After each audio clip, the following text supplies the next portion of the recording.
guys, welcome back to another video. Today I'm taking you out to Munich City together with Mia. Hello. You have seen her already on my channel, and we are actually doing something together, something fun. And we are talking about living in Germany, well, more specifically in Munich. And I have prepared on old school paper some topics that we're gonna be talking about.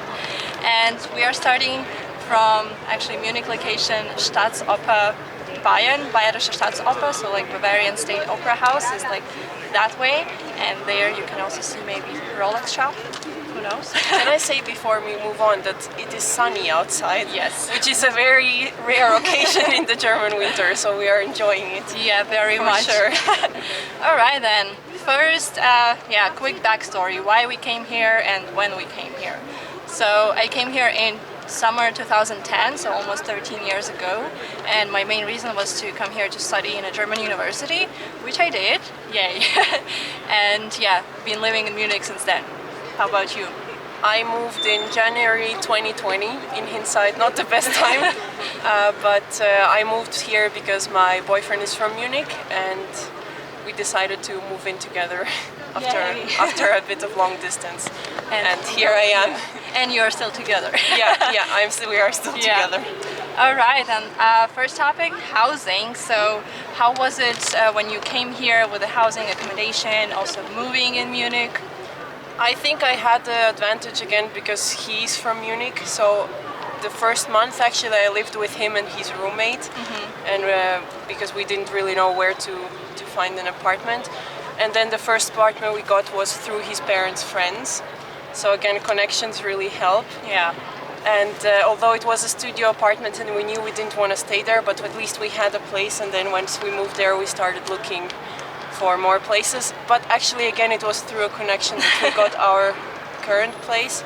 It was in the same building where he lived with his roommate, and one of the neighbors was moving out, and we kind of found out about it and got the place through that. Yeah, I think that's the best description of Munich housing market. Yeah. Because well, when I moved here in 2010, it was not that bad yet, but I had to live like in sublet for the first 2 years or so. And my last, well, not current, but the one before that apartment was also a sublet, but it was for 6.5 years, so quite a long term. People don't really like giving up their apartments here because it's so hard to find a new place. Yeah. And our last apartment was also kind of through a connection. So my boyfriend's manager, she was moving in with her boyfriend, so she was leaving the apartment that we are in now, and she just kind of connected us with the landlady. That's how we got it, and we are super happy because, well, it's really hard. The housing market is super tough here. Also, it's expensive, and yeah, the best is connections. Yeah, I think you, of course, have the chances to find it online. You have to be resilient. It might take a while, but the best I would say is talk to people you know, friends, friends of friends. Maybe someone's moving out or whatever. So that's, like you said, the best chance. Alrighty, then we'll take you to another location to show you a bit more of Munich and talk about the next topic there. So, for you it's been 1 second, but we took like 5-minute walk, and now we are at Odeonsplatz, and behind us the yellow thingy is actually a church, another church in Munich, which is absolutely beautiful inside. So if you're in Munich, go check it out. It's Theatinerkirche. And we're gonna continue with my beautiful paper, and the next topic is friends and relationships.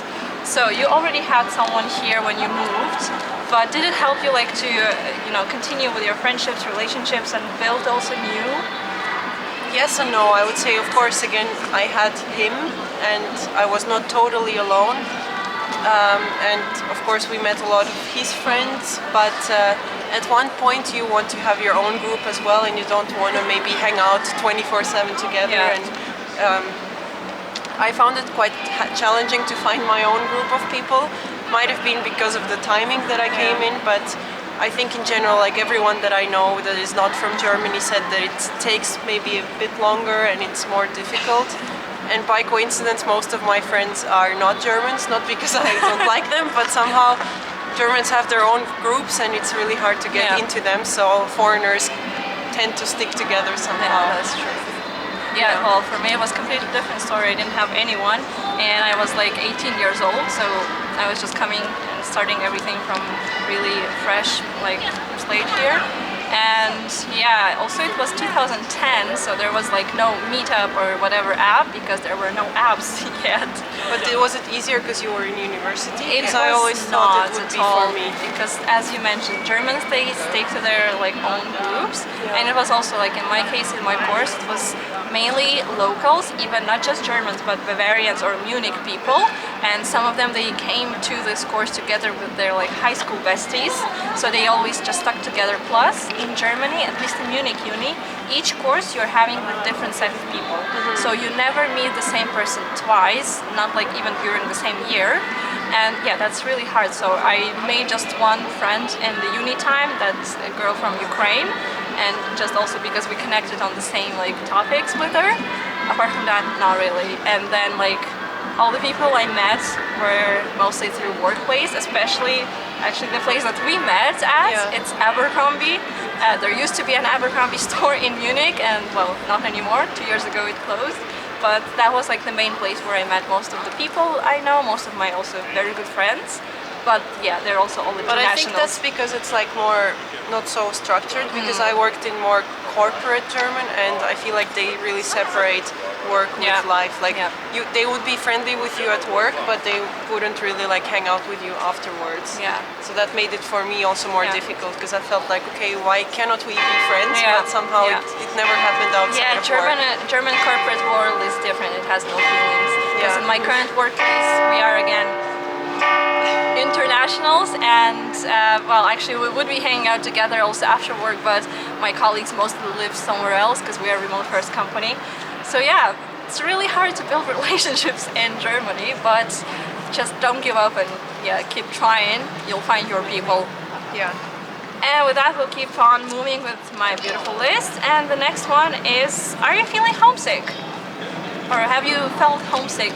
Not for the location, but for the people, obviously. Yeah. Like, I'm not very stuck to where I'm from. I lived in 5 different countries since I finished high school, so that not, but of course I really miss my family. I've always been close with them, and I try to visit them as often as possible. So if they would be closer, it would be easier for me, but I Yeah. don't miss the city itself.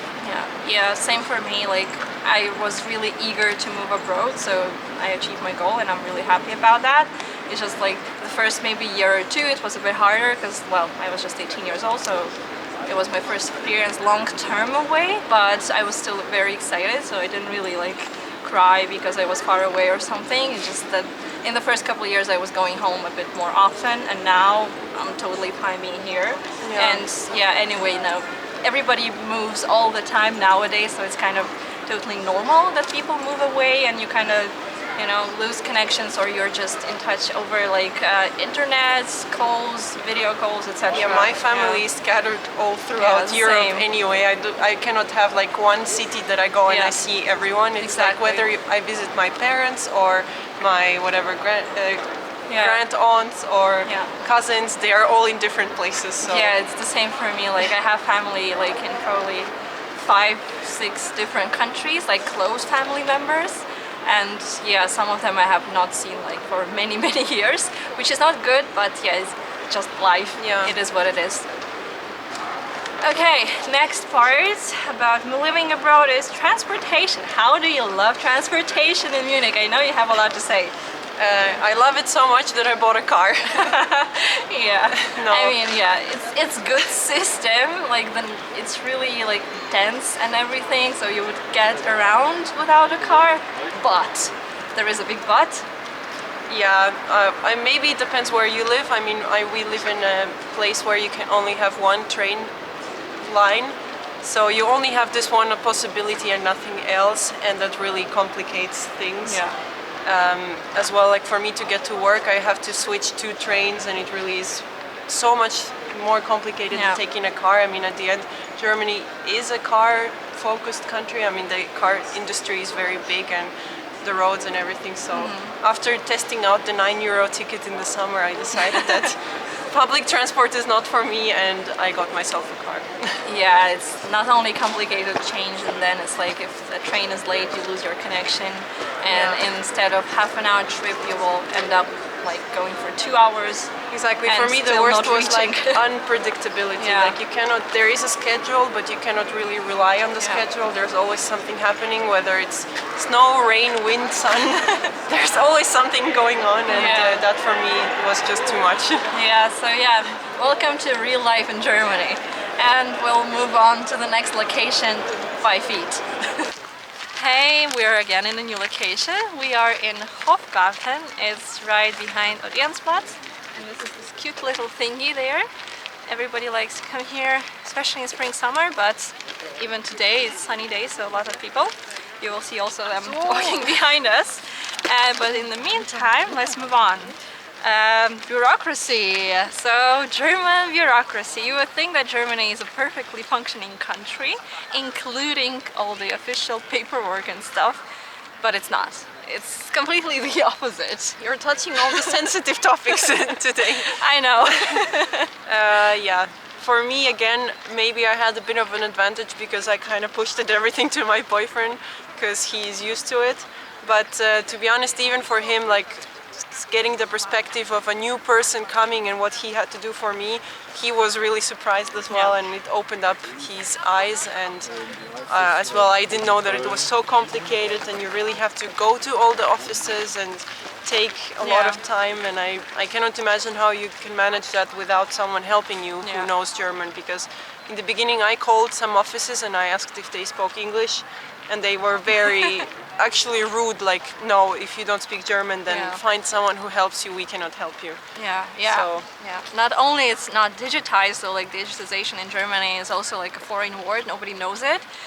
You have to go places like in person, and you have to book an appointment months in advance, even to just maybe change your living address or something. You need to book an appointment, and then even with an appointment, you'll probably spend like hours waiting in line for your turn, which is like crazy to me. And also like because I work in HR, so I deal with people moving to Germany, and they need to get like their working permits and stuff. And oh my god, poor people who need to do this. We are so lucky that we are like European Union citizens.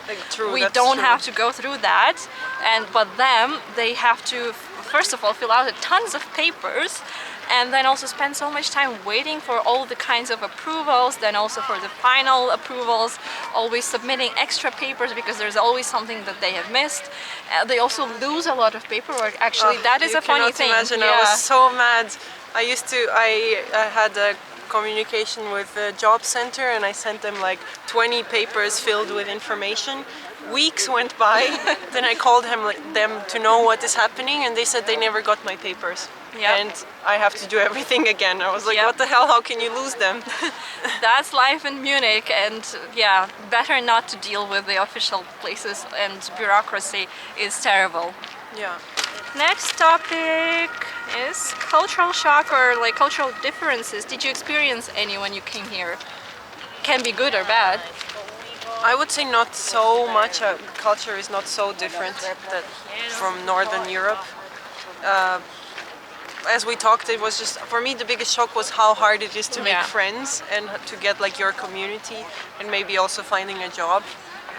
But otherwise, food, language, culture, I would say is pretty similar to where I'm from, at least. Yeah, I think so too, but well, I'm not like Scandi culture, but still like more like Nordic, so people back home are also more like reserved, and it takes time for them to warm up to you and like actually be friends with you. But I think here is still like on a bit different level. It's even harder to make friendships, especially if you're like coming from somewhere else. I think if you don't know the language, like as it was in my case, like if you really don't speak the language, it's hard to Germans know English, but for some reason they don't really want to, or they are shy to talk in English. So it's too difficult for them, so they prefer not to have anything to do with you to avoid that. Yeah, for me probably the biggest like cultural shocks like on personal level, especially with the relationships. Even if you have friends, they are so not flexible. Like timeline, you have to plan everything so much in ahead, because like back home it's like you would just be passing by someone's house, like, hey, I'm in the area, do you want to grab a coffee? Like, can I come to your place, or we can go to a cafe or something? Here, even going to a cafe with a friend, you need to arrange like actual like a date, and that's kind of annoying. Yeah, so cultural is kind of similar to Central, Northern Europe, yeah, it's I fine. think if you come from more hot countries, Yeah, even that's Spain, big, I yeah. think then it's a big adjustment Yeah. for you. But That's true. For us, it's pretty mild adjustment. yeah, And then the last topic that I wanted to talk about is like overall happiness level living here. Now, especially like, okay, for me it's been a long time, for you a few years, but already you can consider yourself kind of local. So in general, what would you say? hard. It's hard for me because I had such a different life living in other countries, so I cannot like really compare it to how I am now. I mean, I am happy in my relationship. I'm quite happy with my job as well. I have now, after a few years, my group of friends. So in this case, I am happy. The weather always makes me a bit more depressed in the winter. I always wish it would be sunnier, Yeah. not so much warmer. But I have made a quite good life here, so I'm happy with where I Yeah. am now. Yeah. Don't know if I would want to stay here forever. If it happens, I'm not going to be mad about it, but I'm also happy to, explore new places while I can. But Yeah. I would say it's quite good overall. Overall, yeah, I would say also it's quite good. So like it's not the worst place to be in general, because yeah, of all the like social benefits that you get here, you have pretty secure job situation. Yeah, I also am pretty happy with my job too. Yeah. And yeah, we have where to live, where etc. It's also pretty centrally located, so it's easy to travel by car, especially. So like That's true, yeah. we go to Italy at least once a year because it's so close. And yeah, but the weather topic also, it makes me mad, seriously. I just can't cope with it. Like today it's sunny, but a week ago it was darkness for like 2 months or so. Yeah. And it's really hard mentally to do that. And after living here for 13 years, yeah, we started looking around where to move next. I mean, it's not gonna be happening like super soon, but definitely it will happen. Like, I don't see myself getting old here in Munich, Germany. Also because of the housing situation, we will never be able to afford an apartment here. And yeah, so that's why we're looking for a new place to call home, probably in the next few years, hopefully. That's exciting. Yeah. But I think overall it depends a lot on your mindset. Like every place in the world has its benefits and disadvantages. So if you're gonna focus on the negatives and only complain, then it's gonna be miserable for Yeah. you, and you can definitely make it your place no matter where you are. Yeah, yeah. It just, I guess, depends on what you are willing to keep up with and what you are not willing to keep up with. But Exactly. so far, it's fine for me here. Yeah, it works for Yeah. me as well. And yeah, so far we are calling this place home, and I hope you enjoyed walking around with us today, seeing a bit of Munich. And make sure to go over to Mia's channel to watch the other part of the Munich series, because we talked about some of the controversial things there too. So if you want to know more about Munich, Germany, also just subscribe to both of us, and we'll make sure to share some other topics with you too. So thanks a lot for watching, and I'll see you in the next one. Bye! Bye.